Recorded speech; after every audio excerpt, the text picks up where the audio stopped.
नबी करीम अलैहिस्सलाम नमाज पढ़ा रहे थे, जोर की नमाज थी या असर की नमाज थी, सही मुस्लिम में मौजूद है। हजरत अबू हुरैरा फरमाते हैं नमाज पढ़ाते पढ़ाते नबी पाक ने कदम आगे किया, नमाज पढ़ाते पढ़ाते कदम आगे किया और यूं हाथ उठाया फिर वापस कर लिया।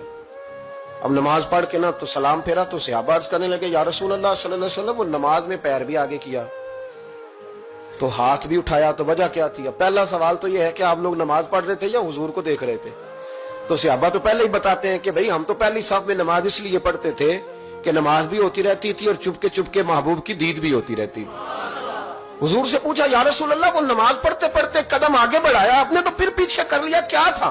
और हाथ उठाया तो फिर आपने नीचे कर लिया। तो नबी करीम फरमाने लगे नमाज पढ़ाते पढ़ाते जब मैंने कहा ना समी अल्लाहु लिमन हमीदा, अचानक मेरी नजर उठी तो जन्नत में चली गई।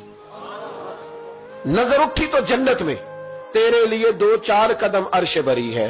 तो महबूब फरमाते हैं जब मेरी ऊपर नजर गई ना तो मैंने देखा कि अंगूरों का एक खोशा लटक रहा है जन्नत में, तो मैंने हाथ बढ़ाया कि तोड़ लूं। हुजूर खड़े हैं मस्जिद नबवी में और फरमाते हैं कि मैं यहां खड़े होकर हाथ ऊंचा करूं तो मेरा जन्नत तक पहुंच जाता है। फरमाया मेरा इरादा हुआ कि वो खोशा जन्नत का तोड़ लूं और जरा मैंने पैर आगे बढ़ाया ही था तो मेरे दिल में ख्याल आया कि जन्नत राज है तो राज ही रहनी चाहिए, ये राज खोल गया तो मजा नहीं आएगा। तो मैंने फिर वो हाथ वापस कर लिया। सहाबा कहते हैं जब नबी करीम ने ये बयान किया तो हमारे चेहरे न तजस्सुस से खेल उठे, तजस्सुस से। हम कोई बात और भी सुनना चाहते थे तो महबूब फरमाने लगे अगर मैं वो खोशा तोड़ के ले आता और तुम्हें दे देता तुम कयामत तक भी खाते रहते तो तुमसे खत्म नहीं होना था।